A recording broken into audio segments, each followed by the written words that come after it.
Hello friends, welcome to Pallavi Creation. Pallavi Creationত আজি বনাম মগুৰ boil ডালি। মগু বইল ডালি বনাবৰ কাৰণে মই লৈছো সামগ্ৰী এখিনি লৈছো। ইয়াতে লাগিব আলু এটা গাজৰ লৈছো, এটা উলকবি লৈছো, এটা স্কোৱাছ লৈছো আৰু ধনিয়া লৈছো অলপমান আৰু বিন লৈছো। এতিয়া এইখিনি লৈছো মই সামগ্ৰী আৰু মগু ডালিখিনি তিয়াই থৈছো। মগু ডালিখিনি প্ৰায় আধা ঘণ্টামান মই তিয়াই থৈ দিছো। পাচলিখিনি মই কাটি ললো। কাটি লোৱাৰ পিছত আলু, স্কোৱাছ, গাজৰ, বিন এনেকৈ মই কাটি পেলাই এইখিনি ধুই ললো আৰু তাৰ পিছত মগু ডালিখিনি তিয়াই থৈ দিছিলোঁ। এতিয়া মগু ডালিখিনি হৈছে এইখিনি আৰু এইখিনি মই এতিয়া এটা কুকাৰত বইল হ'বলৈ দিম। যিহেতুকে এইখিনি আধা ঘণ্টামান মগু ডালি তিয়াই থৈছোঁ, গতিকে মগু ডালিখিনি তিয়াই থোৱাৰ কাৰণে কুকাৰটোত মই 2টা চিটি দিম অকল, যাতে গলি নাযাওক, পাচলিখিনিও যাতে গলি নাযায়, ধুনীয়াকৈ যাতে যেনেকৈ এনেকৈ দিছোঁ জাষ্ট সিজিলেই হৈছে আৰু এনেকৈ হ'লে ভাল হয় আৰু। কুকাৰত এইখিনি উঠাই দিছোঁ আৰু সোৱাদমতে অকণমান নিমখ দি দিছোঁ। এইখিনি এতিয়া বইল কৰিম আৰু 2টা চিটি দিম।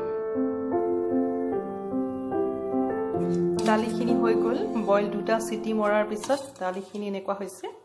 এইখিনি আলুখিনি এনেকৈ হৈছে, অলপমান গলি যোৱা নাই, পাচলিবোৰ ভালেই হৈছে বাৰু। ফুলকবিখিনি এনেকুৱা হৈ গৈছে। এইখিনি মোৰ দালি হৈ গৈছে আৰু ইয়াতে মই এতিয়া ওপৰত অকণমান ধনিয়া পাত ছটিয়াই দিছোঁ। ধনিয়া পাত ছটিয়াই দিছোঁ। ধনিয়া গুণখিনি থাকিবৰ কাৰণে মই অকণমান লৰাই দিছোঁ। আৰু যেতিয়া মই পৰিৱেশন কৰিম তেতিয়া তাৰ আগে অকণমান ঘিউ দি ল'ম। মোৰ থালিখন ৰেডি হৈ গৈছে। মই ইয়াত অকণমান খোৱাৰ আগে অকণমান ঘিউ দি লৈছোঁ। কিছুমানে বাটাৰো দিব পাৰে, যিখিনি বাটাৰ ভাল পায় বাটাৰ দিব পাৰে। মই মগু দালিত ঘিউ দিলে বেছি ভাল লাগে গুণটো, আৰু বাটাৰো দিওঁ কেতিয়াবা। সুদা অকল জহা চাউলৰ ভাত যেতিয়া আলু দি আমি খাওঁ ৰাতিপুৱা কেতিয়াবা লৰালৰি হ'লে, সেইখিনিত আমি বাটাৰ দি ভাতৰ ওপৰতে অকণমান বাটাৰ দি খাওঁ, তেতিয়া সেইটো বাটাৰ দি ভাল লাগে। এতিয়া মগু দালিৰ লগত অকণমান ঘিউ দিলে ঘিউখিনিৰ টেষ্টটো বেছি ভাল উঠে। সেইখিনি আৰু মই পৰিৱেশন কৰিম। এতিয়া পৰিৱেশন কৰিবৰ কাৰণে লগত অকণমান আদা আৰু বিট আৰু অকণমান বুট লৈ লৈছোঁ আৰু লগতে অকণমান ধনিয়া পাত দি।